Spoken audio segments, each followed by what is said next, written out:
What's up everyone, it's Trainer Dell, and in this video I have for you my starting off point for my Yuriko, the Tiger Shadow EDH deck. This commander deck, I don't know, I've been wanting to build since like forever. Yuriko's pretty sick.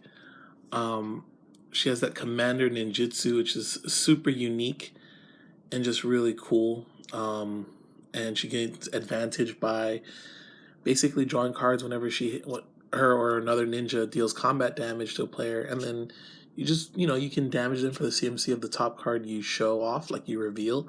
So it's like a draw plus some like damage. So it's pretty cool, even though she's pretty weak, and a lot of the cards here are like 1/1s and whatnot. This is just my starting off point. So yeah, just a big fan of Naruto, and she got reprinted, so her price point went down. So yeah, ninjas. That's basically the name of the game here. So I'll just quickly go through my starting off point. I think there's like 26 basic lands, like 15 islands and 11 swamps. So quickly just show that off.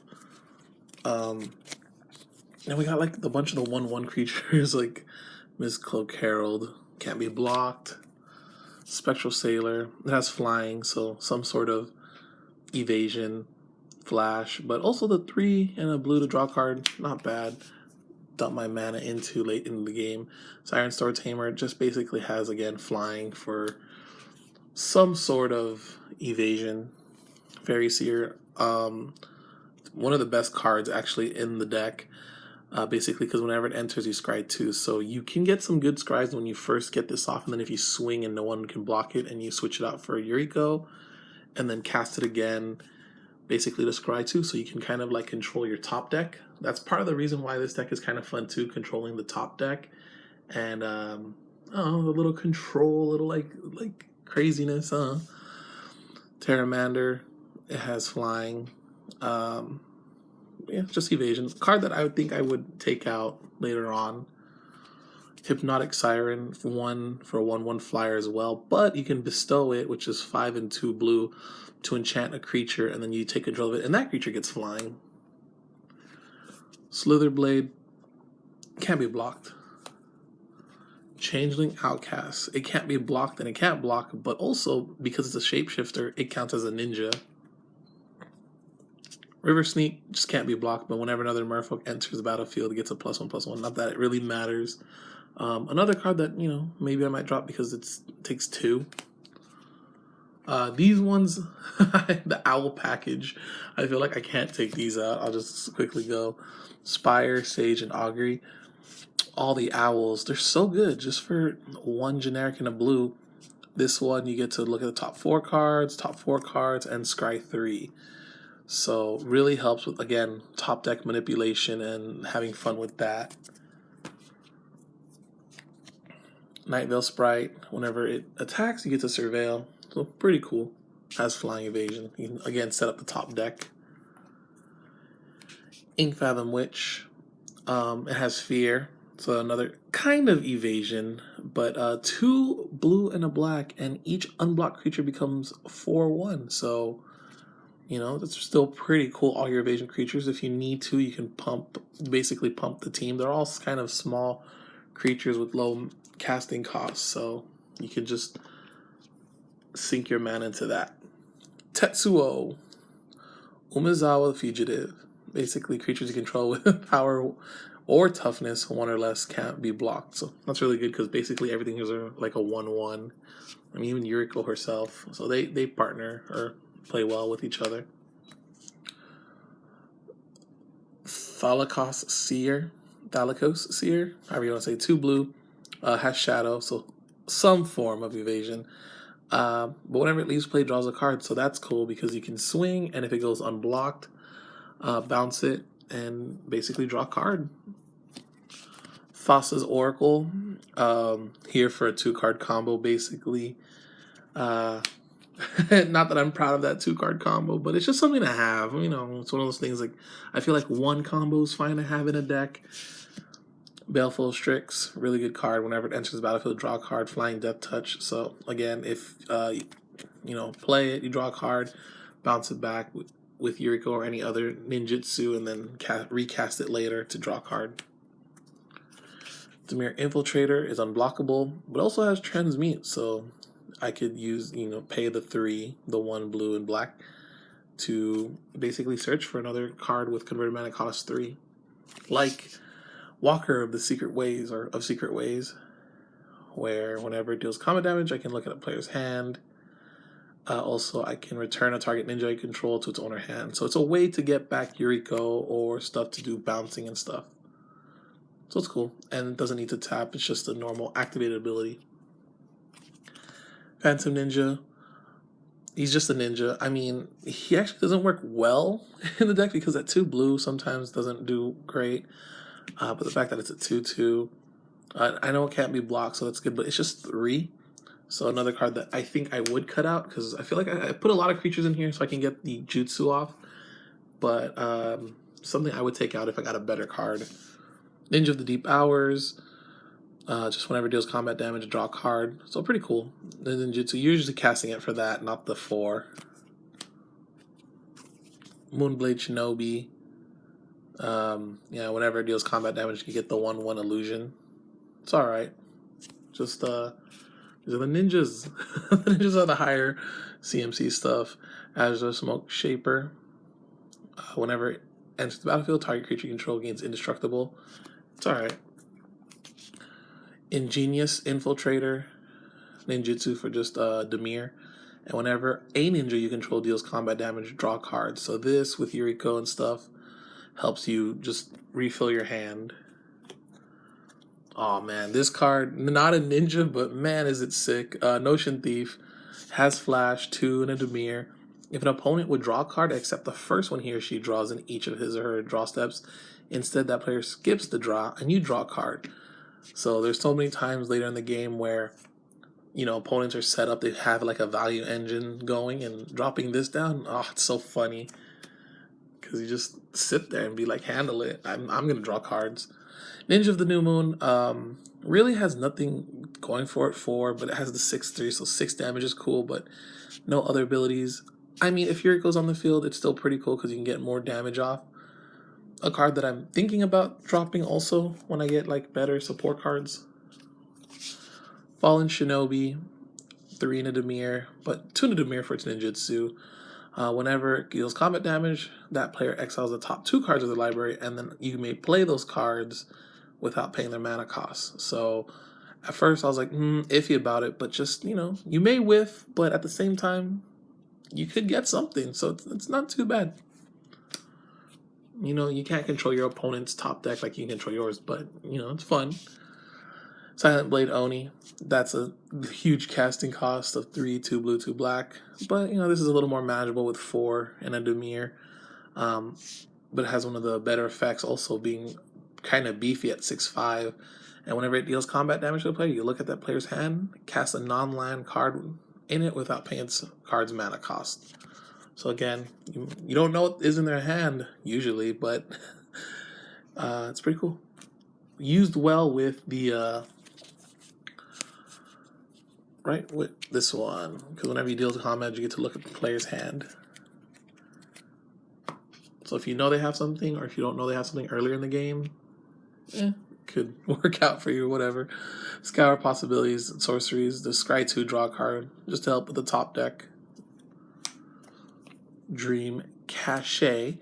Draw 3 cards, then put 2 cards from your hand on top or both on bottom. So if you have some of that, if you already drew into your high casting or your high CMC cards, basically put them back. Reconnaissance Mission. Whenever a creature you control deals combat damage to the player, you may draw a card. I mean, a lot of the cards here are unblockable, so it's good to bring this out as soon as possible so you can just gain advantage and keep drawing stuff. Diabolic Tutor here just because it's large, but you can switch this out obviously for any better tutor. I just think 4 is better than dealing everyone 2 or 3. Treasure Cruise, another high cast. It's just one of the few high casting costs I have. I need to get a few more to deal more damage to people. But yeah, draw 3 cards, but you can use Delve, so you can delve away cards you've already used. So you lower the casting costs. And same thing with Temporal Trespass. It just has Delve, And you take an extra turn after this one, and I think there's an ambulance nearby, so sorry about that. But maybe it's like it doesn't want me to play extra turns. We're gonna let that pass. Okay, and we're back. One thing I want to do with this deck, basically, is to run more extra turn cards, and that's because there's a lot of small attackers. Want to gain that advantage, want to get Yuriko out, want to be attacking, and you know, revealing the top cards of the deck. So that's something I'm looking to when I upgrade this deck. Just a few more extra turn cards. We're in blue, right? Opt to scry 1 and draw a card. Sadly, you don't really... That's another card I can just drop. But early game, if you get it out, it's cool. Brainstorm, better card because you have to draw 3 cards and then to put 2 cards from your hand on top of your library in any order. So, way to manipulate the top of your deck. This goes with Thassa's Oracle. Demonic Consultation. Name a card, you know, play Thassa's and hold priority. Play this card and win the game. I don't want to really do it early as possible. Honestly, it's just to have, you know, sometimes games go long and you gotta have just one way to end it. Cyclonic Rift, happy this got reprinted. Cyclonic Rift, it does what it do. Negate, just to negate stuff.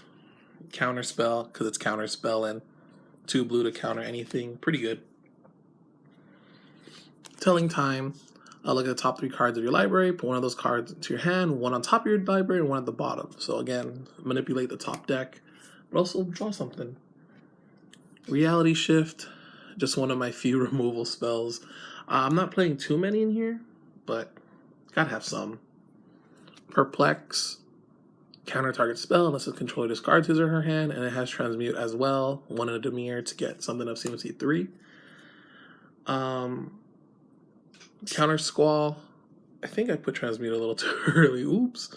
But Counter Squall, counter target non-creature spell. Its controller loses 2 life. So basically, I don't have really removal, but I do have counters and stuff.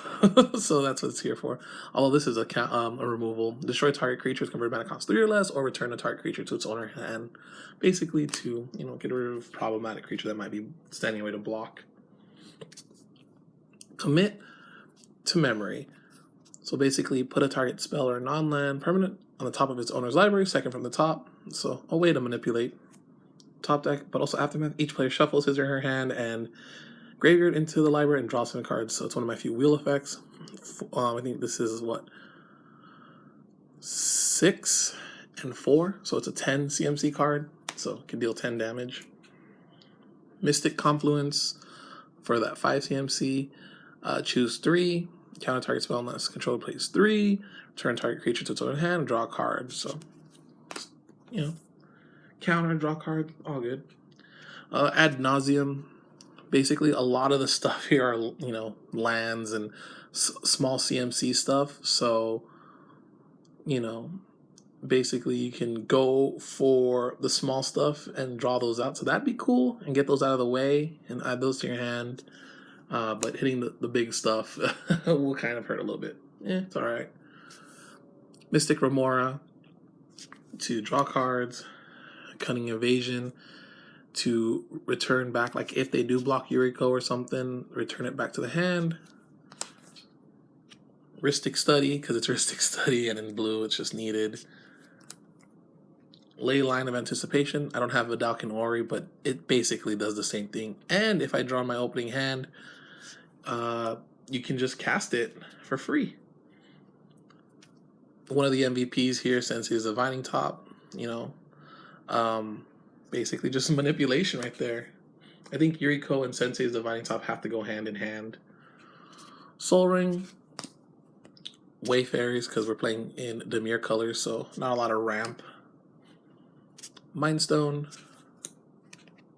Dimir Cluestone, which definitely need to switch this out or add in a Dimir Signet, Dimir Locket. I just chose these 2 because even though they're 3, they can still help you draw a card. Mana Geode. These, you know, these are ones that obviously Vessel of Endless Rest. These ones could be kind of like taken out eventually, switched out for better mana rocks. Commander Sphere. Although this one I would keep regardless, just because, you know, sacrifice a draw card. Still pretty good. And Crystal Ball. Another MVP, just to scry 2, you can, you know, manipulate the top deck. And one of my favorite budget versions. If you don't have Senseis, I pick this up. It's still budget. Then lands, Commander's Tower, Exotic Orchard, Maze of Ith, Reliquary Tower, you're drawing a whole lot. Gotta, you know, keep your hand up. Ghost Quarter, Rogue's Passage to make your creature unblockable. Sunken Hollow, Darkwater Catacombs, Dimir Guild Gates, you know, swap out if you need to. And Halimar Depths, this also helps you manipulate the top deck. So yeah, that's basically my Yuriko starting off point. Hope to upgrade it, get some extra spell cards, get some better counter spells and mana rocks and whatnot. But the deck is very low to the ground, so you don't really need fast mana, honestly. You just really need to get your colors. And hopefully like a 1-drop very early. That's basically it. So yeah, again, thank you for watching. Let me know what you think. Subscribe if you haven't. All right, peace.